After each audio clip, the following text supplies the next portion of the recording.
Yeah, my first week didn't quite go as planned. I've been living in New Zealand for a while now, and I finally landed a job. But not just any job, I'm driving these beasts.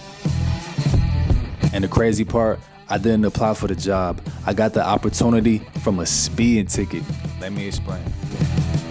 So getting a job in the trucking industry out here, bro, hey man, honestly, that was difficult. Like, these companies, they're hesitant on hiring foreigners. They don't know if we can handle driving on the opposite side of the road, and especially driving in these heavy vehicles. I'm in a position where I'm working my way up. Like right now, I have a job where it's class 2. I'm gonna stay class 2 for as long as I can, and then use that experience to show companies like, you can trust me driving on the left side of the road. I've been driving class 2 for this long. Put me in a big vehicle, right? I'm actually with the recruitment agency. How it works is, sometimes instead of a company putting up an application for them looking for a driver, they'll just go to a recruitment agency, have them do all of the hunting for a driver, and they'll get a driver through them. So I've been with the agency for maybe like 6 months now, man. No exaggeration, probably like 6 to 4 months. This agency was having a hard time finding me a position because they have opportunities, so they can either pick a driver like me that has no experience yet driving in New Zealand, or they can pick a driver that's already been out here, that has this experience, might have an endorsement, things like that. It's been no luck. Like, I haven't had no companies giving me a chance at all. So right before I was planning my trip to go to the Coromandel, this second agency, they hit me up like, hey, this company right here, they need a class 2 driver. I know it's not class 4, but do you wanna do it? They're paying this much. I told them like, yeah. I guess the company, they was like, nah, between me and another driver. And they went with the other driver. Before he told me that they said nah, he told me make sure you get your logbook, some boots, and a high vest. So he called me the next day at 10 p.m. He's like, so the guy that was in your position, he just called in sick or whatever. For whatever reason, he just called in sick. Can you show up? And I'm like, hell yeah, I can show up. So I get there and the company is shocked. Like, they're surprised that I'm even there, because they didn't even know. Like, the dude just called in. He just called in sick. This is like his second day working, bro. This man's second day working, he called in sick. You know how they say one man trash, another man's treasure? Literally, this is that situation. This is how the position even was opening up, bro. So it's a dude that's working with this company. Apparently he was speeding, man. So they suspended his license for like a month. And now I've been with them since then.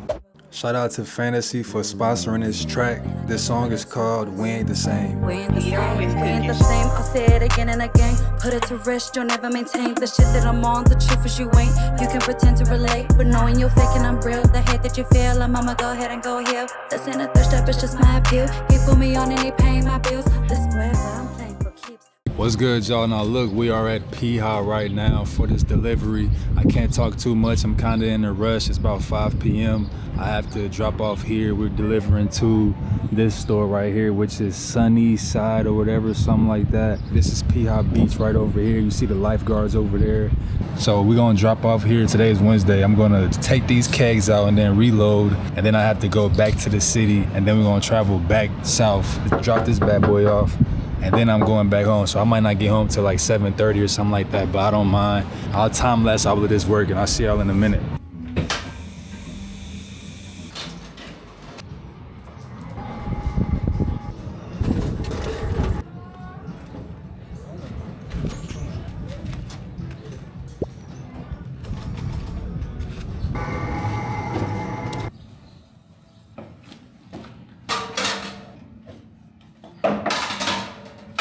So that right there is a typical day in the class 2, delivering freight to these different locations. On that day, I was delivering alcohol. Those metal kegs was all full of alcohol. They weigh about 50 liters.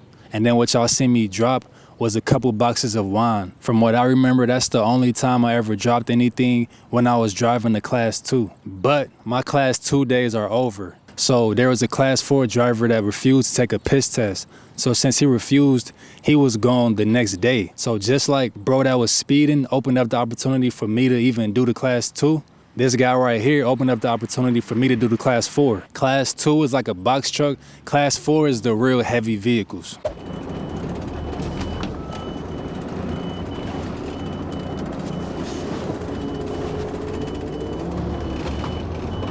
Sweet. So I'm actually in the class 4 truck today. I've been in the class 4 for a couple days now. The class 2 that I was driving, and that truck right there is gonna be a lot of touch freight, which is pretty much where you have to physically take the freight off yourself. It's a little mini workout, because in New Zealand, these kegs are pretty heavy. They're like 50 liter kegs, bro. It's so much alcohol being delivered to these liquor stores and restaurants every day. So this company, they deliver alcohol pretty much all over New Zealand.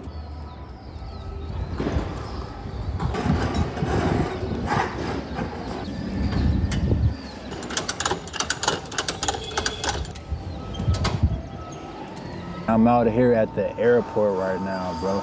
Let me show you where we at, man. It's a lot of construction going on. 12 pallets on this truck right here. I'm just right here waiting for a forklift guy to come over here and we'll get offloaded, man. I was just driving here and I'm thinking about it. I'm really doing this to stay here in New Zealand. That's how y'all know, bro. I really do like this country. Like, this dude was telling me, he said, as far as New Zealand goes, as far as business, America and Australia is way better options. With me, it's kind of different. Like, for one, I like it here better. And for two, I like vlogging out here too. So if I can't vlog here if I can't stay.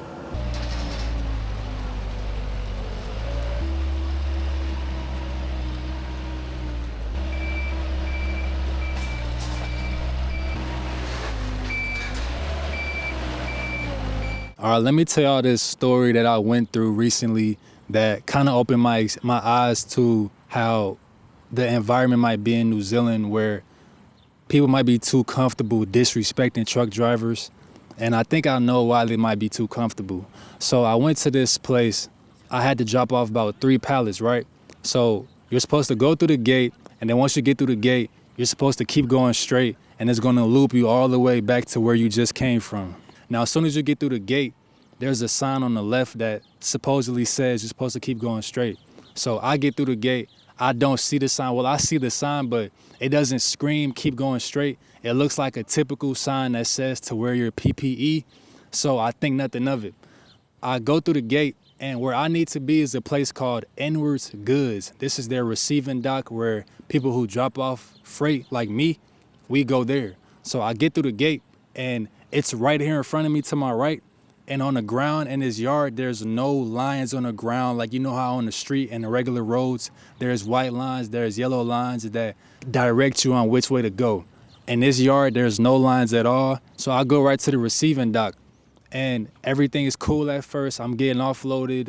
One of the forklift drivers that's getting my pallets for me, she recognized me from my YouTube channel and everything. And it's just all cool. Everything's good to go. And out the blue, this woman comes from the back. Like, I guess she's one of the coworkers. She's like, what are you doing? You're supposed to go all the way around. You're supposed to go straight. You're not supposed to be doing that. But she kind of had this tone and this aggression with me. So I told her, I understand. I didn't know that. She said, oh yeah. She said, it's on the sign. The sign, did you not see the sign? The sign tells you to keep going straight right there. I tell her, I understand that. I did not know that. If I knew that, I would have done it. I would have kept going straight. I didn't know. I'll do it right the next time. For some reason, she didn't like that. She repeats what she said, so I repeat what I say. And after I repeat what I said, she then says, why don't you just shut up? Word for word, she's like, why don't you just shut up? And then she's squinting her eyes as if I'm like one of her kids or something. So she says, why don't you just shut up? And I can't believe what I just heard. I tell her, don't tell me to shut up.